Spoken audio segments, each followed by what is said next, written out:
নমস্কার, শিপ্রা টিউটোরিয়াল চ্যানেলে সবাইকে তোমাদের স্বাগত জানাই। আমি আজকে তোমাদের সপ্তম শ্রেণীর পঞ্চম অধ্যায় যে মুঘল সাম্রাজ্য নিয়ে যে আলোচনা, সেখানে দুজন মুঘল সম্রাটের কথা আমি একসঙ্গে আজকে আলোচনা করব সংক্ষেপে। প্রথম জন হচ্ছে জাহাঙ্গীর, মুঘল সম্রাট জাহাঙ্গীর, যিনি সম্রাট আকবরের পরে পরবর্তী মুঘল সম্রাট হন আকবরের পুত্র হিসাবে বা আকবরের ছেলে হিসাবে। আকবরের বিষয় তোমাদের আমি দুটো ভিডিও পরপর বানিয়ে বিস্তারে বলেছি আকবরের বিভিন্ন কর্মকাণ্ড সম্পর্কে। যারা দেখোনি আমার চ্যানেলে সার্চ করো, শিপ্রা টিউটোরিয়াল চ্যানেলে পেয়ে যান।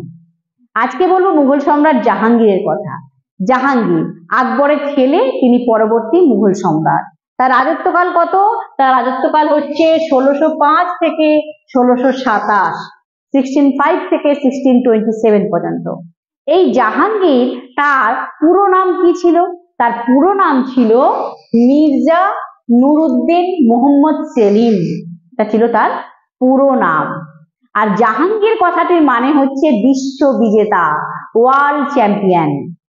এই জাহাঙ্গীর, তিনি কিন্তু তার বাবা মানে আকবরের যে সমস্ত মানে প্রশাসনিক ব্যবস্থা এবং যে আকবর যে ধর্মীয় সমন্বয় নীতি করে গেছিলেন বা সেইটা বিশ্বাস করে সেই আদর্শে মতন তিনি শাসন করেছিলেন, সেই নীতিকেই কিন্তু জাহাঙ্গীর অব্যাহত রেখেছিলেন বা চালু রেখেছিলেন। তিনি অন্য কোনো নতুন নীতি গ্রহণ করেননি, কারণ তিনিও কিন্তু এই নীতির সমর্থক ছিলেন, এই প্রশাসনিক ব্যবস্থা এবং ধর্মীয় সমন্বয় নীতি।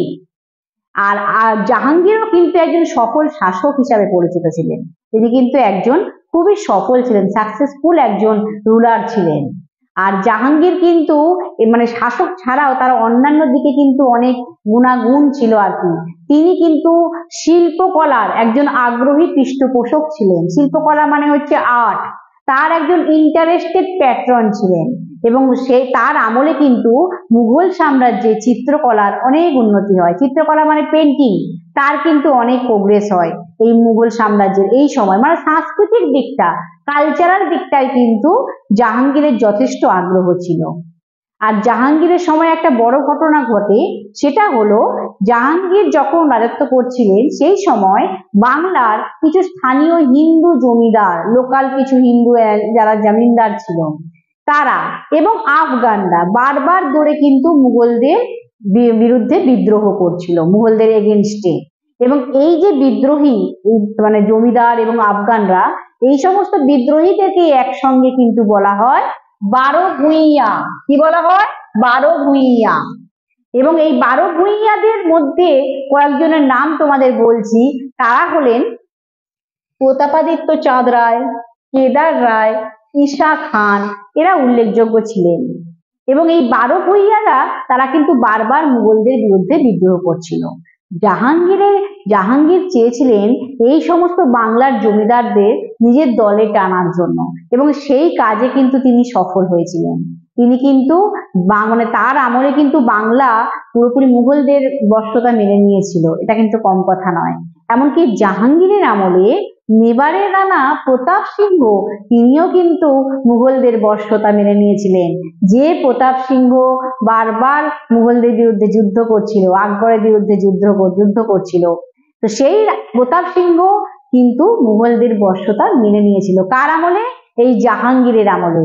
এবং প্রতাপ সিংহের ছেলে অমর সিংহ, তাকে কিন্তু জাহাঙ্গীর মনসবের একটা উচ্চ পদ দিয়েছিলেন। ওই যে বললাম আকবরের নীতিটাই কিন্তু জাহাঙ্গীর মেনে চলেছিলেন, তাই জন্য কিন্তু তিনি সফল ছিলেন। তাই প্রশাসনিক দিকে বিশাল করে ওনার কিছু আলোচনা করার নেই, তবে সাংস্কৃতিক দিকে কিন্তু জাহাঙ্গীর অনেক কিছু মানে অন্য দিকে তিনি অনুরাগী ছিলেন অনেক কিছুতে, সেই বিষয়টাই আমি আলোচনা করলাম। আর তার সময় যে ঘটনা ঘটেছিল 12 ভূঁইয়াদের বিদ্রোহ, এটাও আলোচনা করলাম। এবারে জাহাঙ্গীর, তার যে স্ত্রী, তিনি ছিলেন নূরজাহান তার নাম।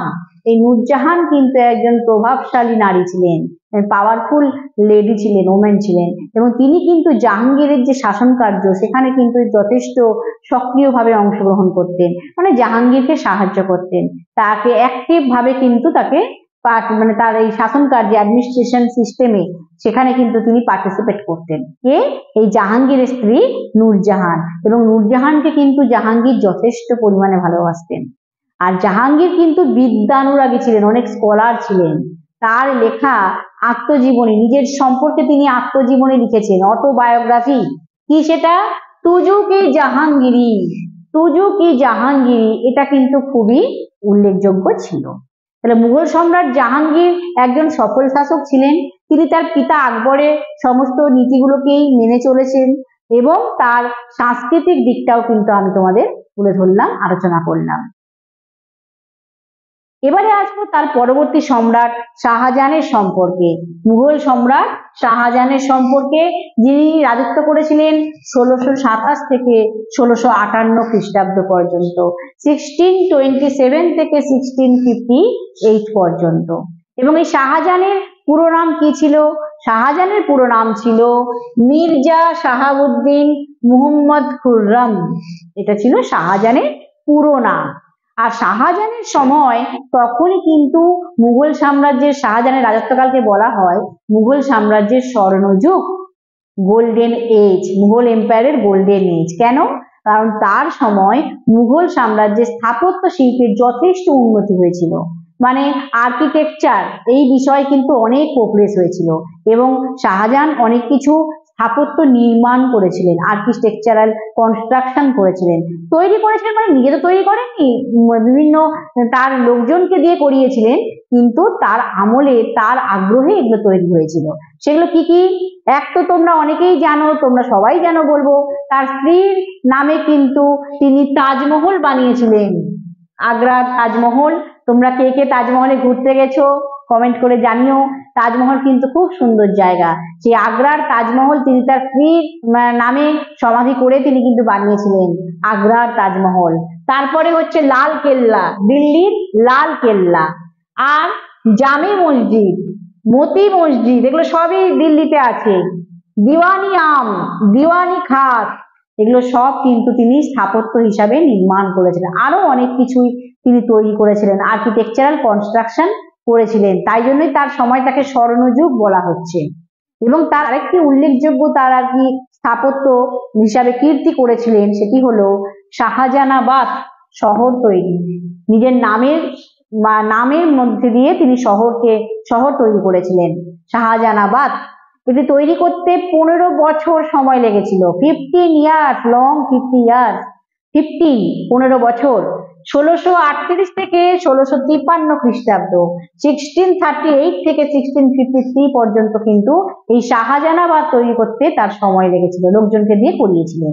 এটি ছিল মুঘল সাম্রাজ্যের একটা কেন্দ্রবিন্দু, মানে মুঘল এম্পায়ারের একটা এপিক সেন্টার, যেখানে সমস্ত সংস্কৃতির মানুষ বসবাস করত, সমস্ত কালচারের মানুষ এখানে বসবাস করত। আর এই শহরটি ছিল, এই শহরে আর কি মুঘল সাম্রাজ্যের সামাজিক, রাজনৈতিক, সাংস্কৃতিক সমস্ত কর্মকাণ্ডের কেন্দ্রবিন্দু ছিল, সমস্ত অ্যাক্টিভিটির মূল সেন্টার, এপিসেন্টার ছিল এই শাহজাহানাবাদ শহরটি। এটি একটি সমৃদ্ধ শহর, প্রসপারাস সিটি যাকে বলা হয়, এবং মুঘল সাম্রাজ্যের স্থাপত্যের যে উন্নতি হয়েছিল তার উজ্জ্বল দৃষ্টান্ত কিন্তু এই শাহজাহানাবাদ শহর। এটি কিন্তু মানে শাহজাহানের একটা উল্লেখযোগ্য কীর্তি। তোমরা তাজমহলের কথা শোনো, কিন্তু তাজমহল ছাড়াও অনেক স্থাপত্য তিনি নির্মাণ করেছেন, আর শাহজাহানাবাদটাও কিন্তু যথেষ্ট গুরুত্বপূর্ণ তার স্থাপত্যের একটা নিদর্শন। আর এই শাহজাহান তিনি কিন্তু শেষ বয়সে খুব কষ্ট করে মারা গেছেন, কারণ তার শেষ জীবনে তার ছেলেদের মধ্যে লড়াই লেগে যায়, এবং সেই তার ছেলেদের মধ্যে একজন ছিলেন ঔরঙ্গজেব, যে পরবর্তী মুঘল সম্রাট হন। তিনি সমস্ত ভাইদেরকে লড়াইয়ে হারিয়ে দিয়ে শাহজাহানকে ক্ষমতাচ্যুত করেন, তাকে ডিপোজ করে দেন, এবং তিনি 1658 খ্রিস্টাব্দে শাহজাহানকে বন্দি করে নেন, ইমপ্রিজন করে নেন। নিজের বাবাকেই নিজে বন্দি করছেন, সত্যি কথা ভাবা যায় না। তাই ঔরঙ্গজেবের সময়ও কিন্তু তার ছেলেরা এরকম ভাবেই হয়েছিল, লড়াই করেছিল, এটা পরে তোমাদের আলোচনা করব। তা শাহজাহানের শেষ জীবনটা কিন্তু খুবই কষ্টে, তার নিজের ছেলের হাতে তিনি বন্দী হন। বন্দী হওয়ার পরেও কিন্তু তিনি 10 বছর জীবিত ছিলেন, প্রায় 10 বছর বলবো না, 58 থেকে তিনি 1666, প্রায় অনেক দিনই, অনেকগুলি বছর কিন্তু তিনি জীবিত ছিলেন, বেঁচে ছিলেন ওই বন্দি দশা জীবনে। ভাবতে পারছো একজন সম্রাট তারই ছেলের হাতে বন্দী হয়েছিল, এটাও কি অদ্ভুত, মানে মুঘল সাম্রাজ্যের ঘটনা যে কত অদ্ভুত, এটা তার প্রমাণ একটা। এই হলো মুঘল সম্রাট শাহজাহানের কথা।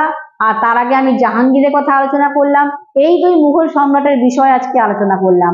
পরের দিন তোমাদের ঔরঙ্গজেব সম্পর্কে আলোচনা করব, যে শেষ মানে উল্লেখযোগ্য সম্রাট কিন্তু ঔরঙ্গজেব হচ্ছে, তারপর থেকেই আস্তে আস্তে মুঘল সাম্রাজ্যের পতন ঘটে। তো এই ঔরঙ্গজেবের কথা পরের দিন আলোচনা করব। আজকে আমার এখানেই আলোচনা শেষ করছি এই দুই সম্রাটের আলোচনার মধ্যে দিয়ে। এবং যারা এখনো শিপ্রা টিউটোরিয়াল চ্যানেল সাবস্ক্রাইব করোনি, তারা আমার চ্যানেলটি সাবস্ক্রাইব করে নিও এবং পাশে থাকা বেল আইকনটি অবশ্যই প্রেস করো, তবেই কিন্তু নোটিফিকেশন পাবে। এখানেই আমার আলোচনা শেষ করলাম। নমস্কার।